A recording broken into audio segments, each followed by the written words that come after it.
The fragile ceasefire, which has been in place between Israel and Lebanon since last month, has not ended the conflict with the militant group Hezbollah. Persistent fighting has killed many on both sides and displaced more than 1 million people in Lebanon. While Israel has far more firepower, Hezbollah is still fighting back with cheap cable-operated drones. Israeli firefighters deal with a burning vehicle close to the border with Lebanon, the aftermath of a Hezbollah drone strike on a kibbutz. The militant group is massively outgunned by Israel, but its main weapons are missiles and drones. Hezbollah says this video shows a drone attack on Israeli troops and tanks in southern Lebanon, a military presence which it calls the occupation force.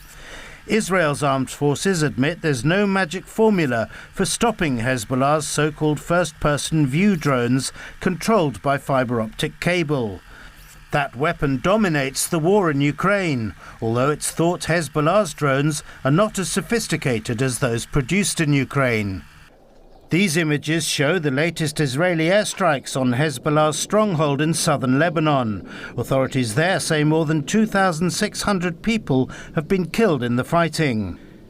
Israel's Prime Minister says Hezbollah's missile arsenal has been almost entirely destroyed, and his forces are now tackling drones.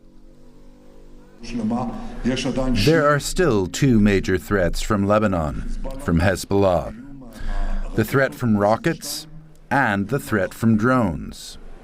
This requires a combination of operational activity and technological activity. And if we solve these problems by combining operational and technological efforts, we are actually on the way to disarming Hezbollah, because this is the main weapon that they have left. Despite its losses, Hezbollah says it has the capacity to derail any peace talks between Israel and Lebanon, with its drones very much on the front line. For more on this, I'd like to welcome Zachary Kallenborn, a warfare and drone analyst who's currently doing research at King's College London. Zach, appreciate you joining us. Thanks for having me. Of course. Briefly walk us through what makes these first-person view drones, or FPVs, distinct, and explain what happens when you thread a fiber optic cable through one. What exactly are we dealing with here? Yeah, so first-person view drones have been increasingly used on battlefields all throughout the world because they offer much more precise targeting. The operator can literally put goggles on and see the world from the drone's perspective. And that way you can more precisely hit the places that you want, looking at the particular seam, for example, in the middle of a tank. Now, the fiber optic cables are of considerable interest because a vulnerability that comes with these drones is that jamming can sever the link between the operator and the drone itself. And so if you have a cable that provides the information directly to the drone, that is of great value. Conversely, though, there are some limitations, given that it adds extra weight, and you have this spool of thread coming off that can potentially be traced back to where the operator is. Some Israeli security experts have reportedly said these drones are, quote, immune to communication jamming. Very quickly, does that mean you can't track them and therefore disable them? Not necessarily. There are many different ways that you can track drones beyond just the radio frequency, though that certainly is one, and that is significant. There are various ways, from radar to you can detect the vibrations in the engine and the very small, minute sounds that come out of the drone to detect as well. There are, of course, also simply electro-optical of, there's someone that sees it with a camera that can then point and cue towards a response. So they're certainly defensible. I mean, what options does Israel, in this case, actually have? Yeah, so the challenge with the fiber optic cables is that one of the standard go-tos, the jammer, doesn't work so well. But there are a wide variety of others, namely kinetic means, from using lasers to machine guns to shotguns to air-to-air missiles. There are trade-offs that tend to come with them, but they are very much workable. My understanding is these drones cost somewhere between $300 to $400. assembled using 3D printing, and that shooting them down with Israel's sophisticated air defenses might be unsustainable. Isn't that a pretty extreme case of asymmetric warfare? And why is that significant? Yeah, it definitely is a challenge over time, especially if Israel continually uses much more advanced surface-to-air missiles to carry out the shoot down. But that really depends on what they actually choose to use, because they do have other capabilities. Like I think it's the Iron Beam, which is a laser-based system, which is very cheap to actually use, but they have a limited number of them.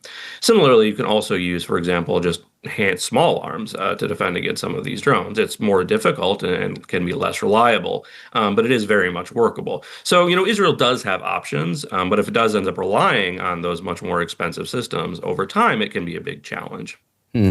Most of us first learned about these drones through news from Ukrainian battlefields, I believe back in 2024.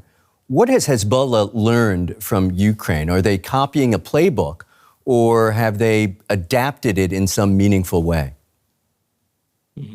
Yeah, so I'm not aware of any direct connections between Hezbollah and Ukraine. That said, we do know that a number of Mexican drug cartels have managed to infiltrate some of the Ukrainian foreign services and learn and get training directly from them. But I'm not aware of what Hezbollah has been doing.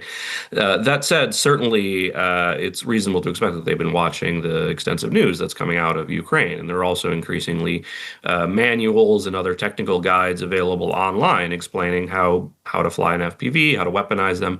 I believe there's some on fiber optic cables, but I'm not 100% sure on that. But certainly, simply observing what's going on is very reasonable to expect, not only Hezbollah, but countries all around the world.